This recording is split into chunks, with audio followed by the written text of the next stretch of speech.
नमस्कार, सी न्यूज़ भारत देख रहे हैं आप। मैं हूं अखिलेश पांडे। वक्त हो चुका है न्यूज़ बुलेटिन का। इस बुलेटिन में हम आपको बताएंगे कि कहां कृषि विश्वविद्यालय में आयोजित हुआ वृहद पौधारोपण एवं संगोष्ठी कार्यक्रम। साथ ही आपको बताएंगे कि कहां सड़क पर भरा पानी लोगों के लिए बना मुसीबत। ऐसी तमाम खबरों पर आइए विस्तार से करते हैं चर्चा। अखिल भारतीय विद्यार्थी परिषद और आचार्य नरेंद्र देव कृषि और औद्योगिक विश्वविद्यालय कुमारगंज के संयुक्त तत्वाधान में संगोष्ठी और वृक्षारोपण कार्यक्रम का आयोजन किया गया। कार्यक्रम के मुख्य अतिथि और उत्तर प्रदेश सरकार में वन, पर्यावरण और जलवायु राज्य मंत्री केपी मलिक रहे। कार्यक्रम के दौरान विश्वविद्यालय परिसर में विभिन्न प्रजातियों के फलदार और छायादार 2100 पौधे रोपे गए। आचार्य नरेंद्र देव कृषि और औद्योगिक विश्वविद्यालय कुमारगंज जाते हुए राज्य मंत्री मलिक और नवसृजित नगर पंचायत कुमारगंज क्षेत्र में अपने आवास पर बाजार मलिक विजय कुमार उपाध्याय उर्फ अग्गू पंडित के द्वारा अपने साथी कार्यकर्ताओं के साथ अंग वस्त्र भेंट कर जोरदार स्वागत किया। विश्वविद्यालय पहुंचे वन और पर्यावरण मंत्री मलिक ने विश्वविद्यालय परिसर में फल और छायादार वृक्षों के पौधे रोपित किए और संगोष्ठी कार्यक्रम को संबोधित किया। कृषि विश्वविद्यालय में आयोजित संगोष्ठी और पौधारोपण कार्यक्रम में शिरकत करने पहुंचे प्रदेश के वन, पर्यावरण, जलवायु राज्य मंत्री केपी मलिक ने प्रेस वार्ता के दौरान पत्रकारों द्वारा पूछे गए सवालों के जवाब भी दिए।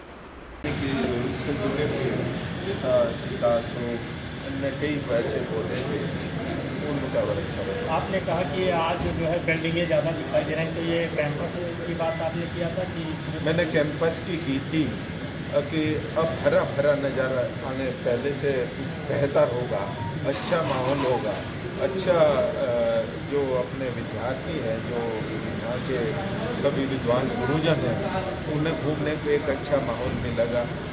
एक पखवाड़ी पूर्व भी जो है बगैर मूल्यांकन के जो है कम से कम 2 दर्जन प्रतिबंधित प्रजाति के पेड़ काट डाले गए थे और ठेकेदार ने 4/10 की कार्यवाही की। जो समिति बनाई गई, समिति भी देखिए उस समिति जो है एक आपको पता नहीं है ना, उसके समिति ने क्या रिपोर्ट भेजी कुलपति महोदय को हम लोगों को जानकारी नहीं है, लेकिन पेड़ काटे गए और उन पेड़ों को आपको जब आने का हुआ कि मंत्री जी आ रहे हैं तो उन वोटों को भी ठिकाने लगाया गया। इस सब पूरे प्रकरण की मुझे जानकारी नहीं है। तो क्या ऐसा संभव है बगैर मूल्यांकन की सरकारी संपत्ति को जो है हटाया जा सकता है? अभी मैं सिंह साहब के पास साथ बैठूंगा, कुछ पर्यावरण और उससे संबंधित विभाग के लोग भी हैं, रेंजर वगैरह आए हैं, उनसे भी बात करूँगा। पिछले मतलब 2 साल 3 पूर्व भी जहाँ पे आपने वृक्षारोपण किया है उसी फील्ड में किया गया था, उसमें पीपल के पेड़ बताए गए थे, 5000 पौधरोपण हुए थे, लेकिन आज के टाइम में वहाँ पर पौध नहीं है। अच्छा, वो मैं इस पर क्या आप नहीं 5000 तो कभी नहीं पौधे यहाँ पर लगाए गए पीपल के। नहीं आप ये विश्वविद्यालय की बात है ना, इसलिए मैं कर लेता सारे पेपरों में छपा हुआ था, ठेकेदार की गलती थी और उस पर आपके यहाँ सुरक्षा व्यवस्था है, सुरक्षा अधिकारी हैं, सिक्योरिटी प्राइवेट भी रखी गई है और जो है परमानेंट भी है, उसके बावजूद ठेकेदार ने कैसे कैंपस में तभी तो पकड़ा गया है ना, तभी तो पकड़ा गया है। नहीं, ठेकेदार ने जानबूझ के काटा था कि चोरी से काटा था? चोरी से काटा था। चोरी से काटा था तो 379 क्यों नहीं लिखा गया? नहीं, उसको FIR किया गया है। तो भाई यार 379 में खाली 4/10 में 4/10 में। अच्छा, हमको जानकारी नहीं, हम देखेंगे, मैं भी बात कर लूँगा। ऐसा कोई दोषी होगा उस पर कार्रवाई करने की बात करेंगे। और साथ ही साथ मैं ये भी एहसास कराना चाहूँगा, अब की बार आदरणीय मुख्यमंत्री जी ने, आदरणीय प्रधानमंत्री जी ने इस विषय को जितनी गंभीरता से लिया, अब की जानकारी में होगा 5 जुलाई को वन महोत्सव के रूप में मनाया गया। कोई भी ऐसा जिला नहीं था जिसमें हमारे आदरणीय मंत्री उसकी कमान न संभाल रहे हो या कोई संबंधित अफसर न कमान संभाल रहा हो। और मुझे तो इस बात की खुशी है आज 2100 पौधे एक ही परिसर में लगना, आने वाले दिनों में हम आप कल्पना कर सकते हैं कि वो क्या माहौल देने का काम करेंगे और एक प्रेरणा का भी स्रोत पाएंगे इन बच्चों के लिए। अयोध्या से सी न्यूज़ संवाददाता सुनील तिवारी की रिपोर्ट। आजमगढ़ जिले के थाना जहानागंज क्षेत्र के प्रसिद्ध शेरपुर कुटी के मठ के मठाधीश के लिए हफ्तों से विवाद आज रोड पर आया और मठ पुलिस छावनी में तब्दील हो गए। आजमगढ़ जिले के थाना जोहानागंज शेरपुर कुटी के नाम से मशहूर बाबा कोल्हू दास मंदिर, जो कि सैकड़ों साल पुराना है, इस मंदिर के नाम से लगभग 50 बीघा जमीन, एक इंटर कॉलेज, प्राथमिक विद्यालय और संस्कृत उत्तर माध्यमिक विद्यालय सरकारी चल रहे हैं, जहां के प्रबंधक ही मठ के मठाधीश होते हैं। इससे पहले महंत खाकी बाबा हुए थे, दूसरे महंत राम प्रसाद हुए, तीसरे महंत हरिहर दास जी हुए और चौथे महंत रामदास उर्फ श्री श्री 108 थे, जिनका पिछली 14 जुलाई को हार्ट अटैक के कारण निधन हो गया। अंतिम संस्कार के बाद से ही यहाँ के प्रथम उत्तराधिकारी रामकृष्ण दास जी और दूसरे उत्तराधिकारी शिव गणेश दास जी के बीच मठाधीश के लिए वाद विवाद होने लगा और इसके बाद स्थिति ये बन चुकी है। इस विवाद को लेकर क्षेत्रीय लोगों ने कोर्ट में मुकदमा भी पंजीकृत करवा दिया है। सारे वाद विवाद को देखते हुए शासन प्रशासन और अयोध्या राम मंदिर के मठाधीश लोग इस मामले में 1 साल के लिए आगे बढ़ने वाले हैं।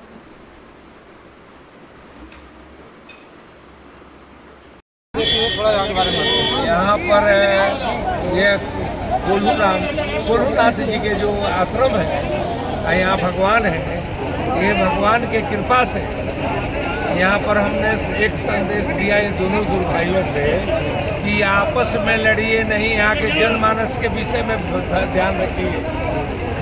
और क्या नाम है, यहाँ पर अभी इनका के प्रबंधक बनाया गया है, प्रबंधक 1 साल के बाद में इनका के महंताई आके करूँगा।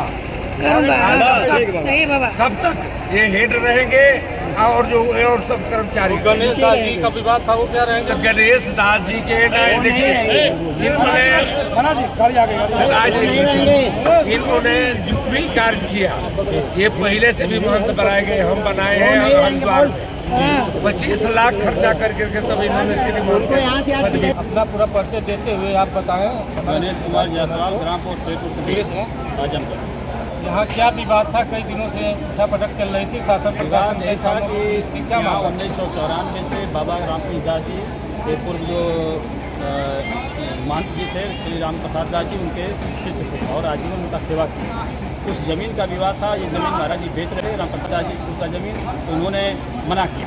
जनता पसंद नहीं कर रही महाराज जी, तो महाराज जी थोड़ा सा उनसे मैंने नाराज़ हो गए और उनको यहाँ से पुलिस से जाने शुरू कर, और ये बेचारे किसी में आना जाना रहा आजमगढ़ रहते हैं। फिर जब वो मर गए हैं तो उनके राम के दास के शिष्य श्री गणेश दास जी ये मानसिक लिए दावेदारी कर रहे हैं, जबकि सीरियल बाई होना चाहिए। उनको उन्हीं ने लाया है, राम के दास ने श्री गणेश को लाया है, और ये पूरा नागाँव को साधुओं को बुलाकर आरजी ढंग से वसीयत भी करवा लिए हैं और महंत भी बन गए थे। ट्रस्ट की जमीन थी तो वसीयत कैसे? फर्जी है ना, फर्जी। मेरे कहने का मतलब कि यहाँ पर कम से कम 2 अरब की ज़मीन है और 60 रुपये के स्टाम्प पेपर पर कैसे श्री गणेश दास जी ने वसीयत करवाई। ट्रस्ट की जमीन 2 करोड़ की लगभग है। आप लोग यहाँ क्षत्रिय हैं? एकदम क्षत्रिय, हम लोग जानते हैं। और सन 2008 से हम लोग लड़ाई लड़ रहे हैं जमीन के लिए। दूर भी संस्था इसके हैं? कड़वा गाँव है, मैंने सब मंदिर है, क्या मंदिर राम जानकी मंदिर है, उसको बाबा ने अपने नाम करवा लिया था। कौन बाबा ने कराया? अपने राम प्रसाद दास जी ने करवाया था, लेकिन अब तो सुप्रीम कोर्ट का फैसला हो गया कि क्या उसके कोर्ट हो गया है? हाँ, अब तो सुप्रीम कोर्ट का फैसला आ गया कि भाई मंदिर का जमीन का मालिक वहाँ का स्वयं खुद मैंने भगवान के जो मदद करा है। हम लोग यहाँ चाहते हैं कि सही सलामत सब महात्मा रहें, कोई यहाँ गड़बड़ी न करें और हिसाब किताब। आजमगढ़ से सीनियर संवाददाता सीबी भास्कर के साथ राजू प्रसाद शास्त्री की रिपोर्ट। महाराजगंज जनपद के मिठौरा ब्लॉक के ग्राम सभा बरवा राजा के टोला बरई पट्टी में सड़क पर पानी भरा है, जिससे लोगों को काफी मुसीबतों का सामना करना पड़ा है। बरई पट्टी में वकील प्रजापति के घर से रामकेश वर्मा के घर वार्ड नंबर 14 की मुख्य सड़क की हालत खराब हो गई है। इस सड़क का निर्माण 15 सालों से नहीं कराया गया है, इस कारण सड़क पर गड्ढे हो गए हैं। साथ ही नाली और पानी की निकासी की व्यवस्था न होने के कारण सड़क पर पानी भरा रहता है। इस कारण लोगों को आने जाने में भी परेशानी हो रही है। वहां के निवास पासवान देवेंद्र पांडे और दर्जनों ग्रामीणों सहित लोगों का कहना है कि सड़क पुरानी होने के कारण सड़क पर जगह जगह गड्ढे हो गए हैं, जिस कारण बरसात का पानी सड़क पर भरा रहता है। महाराजगंज से सीनियर संवाददाता आशुतोष द्विवेदी की रिपोर्ट।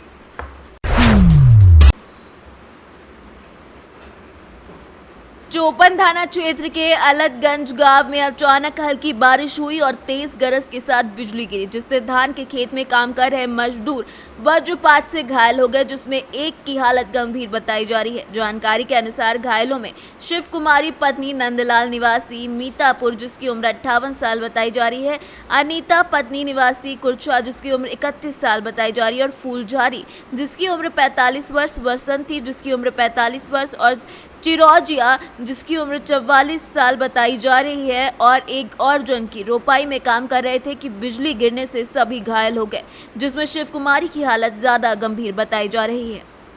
काशी बिजली लगा है, तो इसमें कई लोग हैं? 6 लोग हैं। और यहाँ डॉक्टर कोई दिखाई नहीं दे रहा है, मरीज इसी तरफ केवल पानी लगा छोड़ दिया गया है।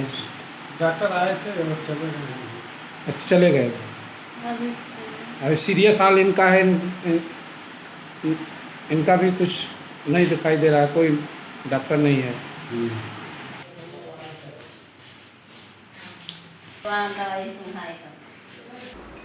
सोनभद्र से सीनियर संवाददाता मुस्ताक अहमद की रिपोर्ट। आजमगढ़ में 30 जुलाई यानी आज जिला अधिकारी विशाल भारद्वाज ने बताया कि संस्कृति विभाग उत्तर प्रदेश के द्वारा अपनी विविध स्वायत्तशासी संस्थाओं के माध्यम से विभिन्न प्रदर्शनकारी कलाओं का संरक्षण और समर्थन और संवर्धन का कार्य निरंतर किया जाता है। ऐसी प्रदर्शनकारी सांस्कृतिक विषयों यात लोक गायन, लोक नृत्य, लोक वादन, आदिवासी नृत्य, आल्हा गायन, लोक गायन, भजन, ललित कला आदि के प्रतिभावान कलाकारों की खोज के लिए सांस्कृतिक प्रतिभा खोज का आयोजन जिला स्तर पर किया जा रहा है। जिलाधिकारी ने बताया कि आयोजन के लिए कलाकारों को प्रदर्शन के लिए कोई शुल्क देना नहीं होगा। समस्त कलाकारों को अपने वाद्य यंत्र और संगीतकर्ताओं के साथ आयोजन में भाग लेना होगा। आजमगढ़ से सीनियर संवाददाता सीबी भास्कर की रिपोर्ट।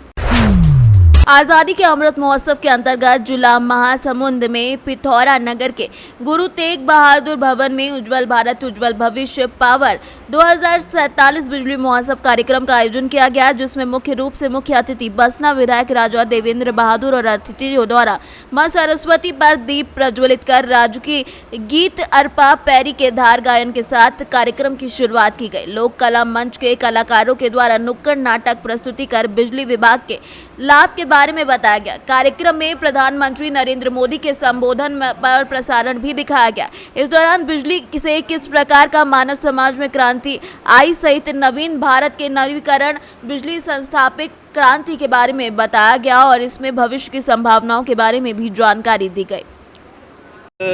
तारतम्य में ऊर्जा विभाग के द्वारा उज्जवल भारत उज्जवल भविष्य स्लोगन के ऊपर ये कार्यक्रम रखा गया है, जिसमें विभाग के गतिविधियों के बारे में, विभाग के भावी योजनाओं के बारे में और विभाग के द्वारा जो योगदान राष्ट्र के विकास में, प्रदेश के विकास में जो हुआ है, उसी को लोगों तक पहुंचाने के लिए और कैसे अच्छा से कार्य और करके विकास में योगदान दिया जा सके, इसी ऊपर ये आधारित है कार्यक्रम उज्जवल भारत उज्जवल भविष्य।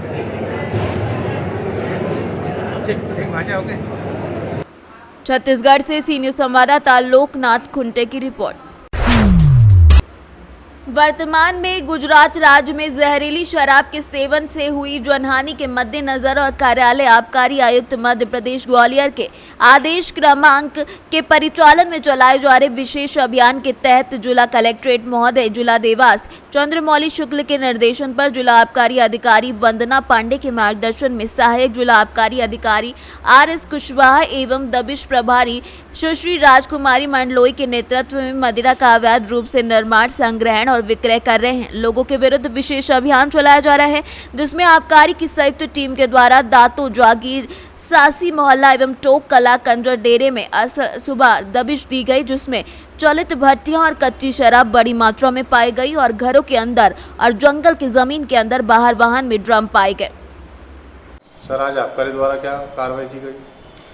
आबकारी विभाग द्वारा भी जो गुजरात में जहरीली शराब से कुछ लोगों की मौत हो गई, उसी परिप्रेक्ष्य में वरिष्ठ कार्यालय के निर्देश पर विशेष अभियान चलाया जा रहा है। उसी कड़ी में आज सुबह पूरे देवास जिले की संयुक्त टीम द्वारा दोनता जागीर सांसी मोहल्ला एवं टोकला गंजा डेरा में दबिश दी गई है।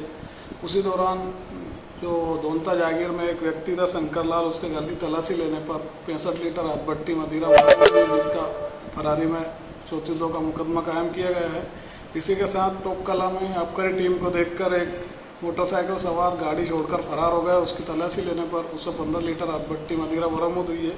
इस प्रकार पूरी कार्रवाई में कुल 8 प्रकरण मध्य प्रदेश आबकारी अधिनियम के तहत पंजीबद्ध किए गए हैं, जिसमें 145 लीटर हाथभट्टी मदिरा एवं 7200 किलोग्राम महुआ लान बरामद हुआ है, जिसकी कुल कीमत लगभग 3,89,000 रुपये है। इस प्रकार की कार्रवाई लगातार जारी रहेगी। प्रेम यादव, आबकारी उप निरीक्षक देवास। मध्य प्रदेश के देवास से सीनियर संवाददाता दिलीप सोलंकी की रिपोर्ट। बयाना भरतपुर रोड पर आज भीमनगर तिराहे के पास सड़क पर अचानक भागकर आए पशुधन से टकराकर बाइक सवार दंपति गंभीर रूप से घायल हो गया, जिन्हें उपचार के लिए बयाना के अस्पताल लाया गया है, जहां उनके प्राथमिक उपचार के बाद पति की हालत में सुधार बताया गया, जबकि पत्नी की हालत गंभीर होने पर उसे जिला अस्पताल भरतपुर रेफर किया गया है। घायल पत्नी पति डालचंद जाटव और उसकी पत्नी मिथिलेश कुमारी निवासी गांव शेरगढ़ के बताए जा रहे हैं। मेरी भाभी जी मिथिलेश और संग डालचंद भाई साहब भीमनगर किराए पर गाय अचानक बाइक से जा रहे थे, तो गाय अचानक सामने आ गई। उनकी टकराने से भाभी जी की गंभीर हालत है और भरतपुर रेफर कर दिया। भरतपुर से सीनियर संवाददाता लोकेंद्र शर्मा की रिपोर्ट। झांसी के गरौटा में एक सनसनीखेज मामला सामने आया है, जहां निवासी चंद्र सिंह ने थाना गुरसराय में प्रार्थना पत्र देते हुए बताया कि जब वो अपने घर पर सो रहा था तो उसका दोस्त उसके घर में आया और उसकी पत्नी को लेकर फरार हो गया। वो रात को 1 बजे आया और उसे नशे की दवाई खिला दी और वो सोता रह गया, और जिसके बाद उसकी पत्नी को भगा ले गया। जब उसने सुबह देखा तो पत्नी की तलाश शुरू की। मोहल्ले में कहीं भी उसकी जानकारी नहीं मिली, रिश्तेदारी में भी जानकारी लगाई, लेकिन सबने मना कर दिया। चंद्र सिंह के कहने के मुताबिक उसकी पत्नी 1 लाख रुपए के सोने चांदी के आभूषण भी साथ ले गई है। कल रात को सिंहपुर में समाजसेवी सह पत्थर व्यवसायी महावीर यादव के जानलेवा हमला हुआ, क्या कहना चाहेंगे? काफ़ी बड़ी घटना हुई है। इसमें मैं यही कहना चाहता हूँ, इस तरह का हमला बहुत निंदनीय है। इसे जल्द से जल्द जांच करके तुरंत उसको अरेस्ट करें, और इसके पीछे कौन है, उसका मंसूबा क्या था, क्यों मारना चाह रहा था, मारने वाला पकड़ के उसके बारे में जाना चाहिए तह तक कौन इसके पीछे लगा था। बहुत दर्दनाक घटना है, ऐसा नहीं होना चाहिए। पहले दूर दूर तक सुनने में आता था जिले से बाहर, लेकिन अब ये गाँव तक आ गया, ये बहुत दुर्भाग्य। पूरे क्षेत्र में इतनी बड़ी घटना होने से लोगों में भय का माहौल है। कल जिला प्रशासन से क्या मांग करेंगे कि फिर इस तरह घटना नहीं हो?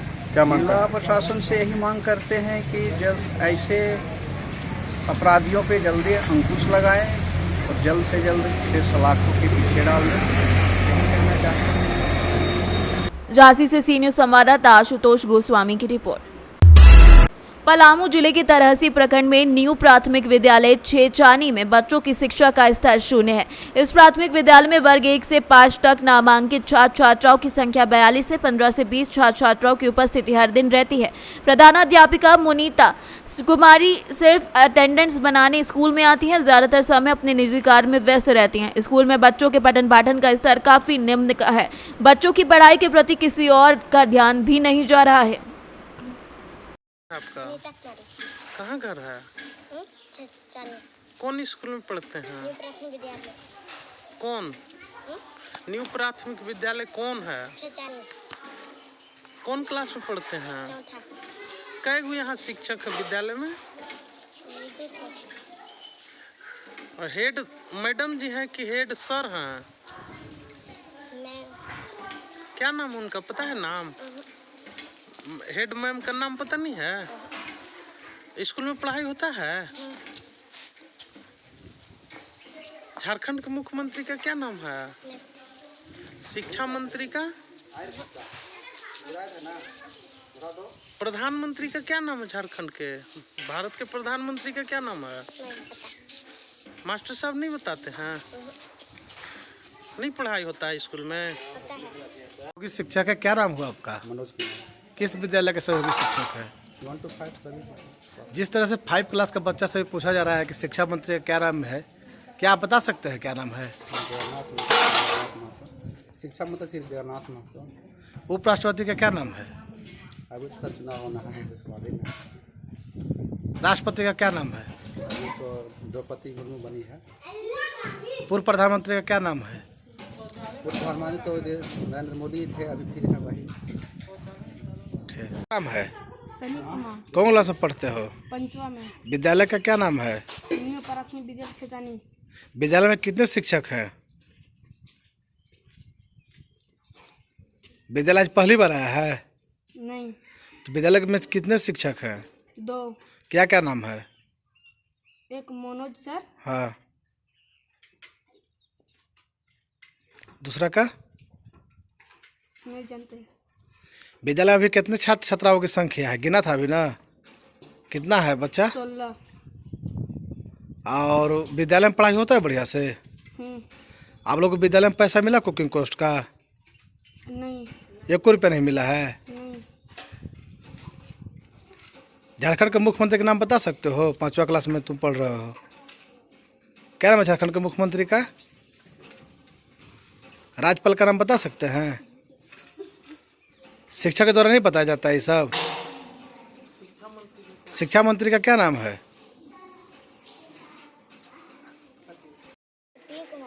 कौन स्कूल में पढ़ती हो? मैं प्राथमिक विद्यालय छेजानी। झारखंड के मुख्यमंत्री कौन है? पता है? झारखंड के शिक्षा मंत्री कौन है अभी? सर नहीं बताते हैं?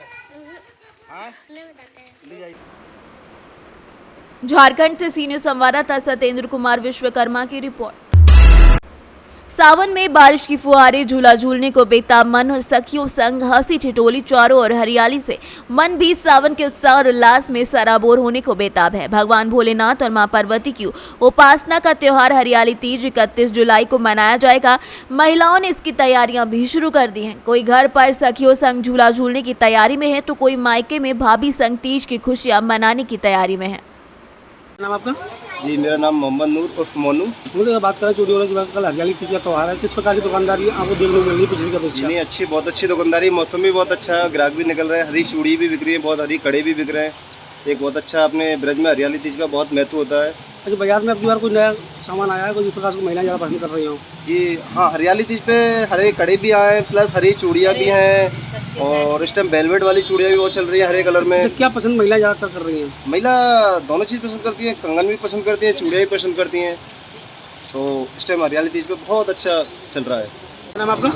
मेरा नाम मुकुट बिहारी कौशिक है। और यार बात है हरियाली तीज को लेकर, जब कल का ये त्यौहार है और लोग तैयारियों में जुटे हुए हैं, कैसे मनाया जाए त्यौहार, क्या तैयारी लोग करते हैं इसको लेकर? जैसा कि आपने बोला हरियाली तीज अपने आप में एक, इसका अर्थ मैं आपको बता दूं कि ये सावन के महीने में हरियाली अमावस के बाद जो तृतीया तिथि होती है उस दिन ये त्यौहार मनाया जाता है। और हरियाली कि सावन के महीने में जब बरसात होती है चारों तरफ हरियाली छा जाती है। एक तो आप उससे इस बात का अर्थ समझ सकते हैं। दूसरा, इस दिन तीज माता की पूजा होती है जिसकी सभी महिलाएं अपना 16 श्रृंगार करके अपने सौभाग्य को, अपने पति की लंबी उम्र के लिए बढ़ाने के लिए पूजा करती हैं। और बड़े ही आनंद के साथ यह त्यौहार मनाया जाता है। इस दिन अधिकांशतः महिलाएं हरी साड़ी, हरी हरी चूड़ियाँ ये धारण करती हैं। और क्योंकि हम ब्रज क्षेत्र से हैं, गोवर्धन गिरिराज जी से हैं, पास में हमारा बरसाना है राधा रानी का धाम, इधर वृंदावन है बांके बिहारी जी का धाम। मंदिरों में ठाकुर जी को श्रृंगार धारण करा के और हरे हरे वस्त्र पहनाकर हिंडोला सजाया जाता है और ठाकुर जी को हिंडोला झुलाया जाता है। और भक्त बड़े ही भाव से गाते हैं बरसाने में कि राधे झूलन पधारो गिर आए बदरा, झुक आए बदरा, गिर आए बदरा, राधे झूलन पधारो झुक आए बदरा। तो इस प्रकार मंदिरों में झूला मल्हार गाकर सभी इस त्यौहार का आनंद उठाते हैं। महिलाएं घरों में मल्हार गाती हैं, झूला झूलते हैं। क्योंकि अब तो जगह जगह आप देख रहे हैं कि जनसंख्या बढ़ती जा रही है तो जगह भी कम होती जा रही है। पहले घरों में वृक्ष हुआ करते थे, नीम के पेड़ हुआ करते थे, आम के पेड़ हुआ करते थे, उस पर झूला डालकर सखियाँ ब्रजगोपियाँ गाती थी, कच्ची नीम की निवोरी सामन जल्दी ये हो रही। लेकिन वह अब धीरे धीरे समय के अनुसार सब बदलता हुआ जा रहा है। फिर भी ब्रज की रीत को निभाते हुए हमारे ब्रज की महिलाएं आज भी घरों में झूला डालकर बड़े ही आनंद के साथ ब्रज के लोकगीतों का मल्हारों का आनंद लेती है। मथुरा से सीनियर संवाददाता विष्णु की रिपोर्ट। झांसी के गरौटा में एक सनसनीखेज मामला सामने आया है, जहां निवासी चंद्र सिंह ने थाना गुरसराय में प्रार्थना पत्र देते हुए बताया कि जब वो अपने घर पर सो रहा था तो उसका दोस्त उसके घर में आया और उसकी पत्नी को लेकर फरार हो गया। वो रात को 1 बजे आया और उसे नशे की दवाई खिला दी और वो सोता रह गया और जिसके बाद उसकी पत्नी को भगा ले गया। जब उसने सुबह देखा तो पत्नी की तलाश शुरू की। मोहल्ले में कहीं भी उसकी जानकारी नहीं मिली, रिश्तेदारी में भी जानकारी लगाई लेकिन सबने मना कर दिया। चंद्र सिंह के कहने के मुताबिक उसकी पत्नी 1 लाख रुपए के सोने चांदी के आभूषण भी साथ ले गई है। झांसी से सीनियर संवाददाता आशुतोष गोस्वामी की रिपोर्ट। फिलहाल के लिए इस न्यूज बुलेटिन में इतना ही। देश दुनिया की तमाम खबरों के लिए देखते रहें सी न्यूज भारत। हर खबर आपके साथ, आपके हाथ।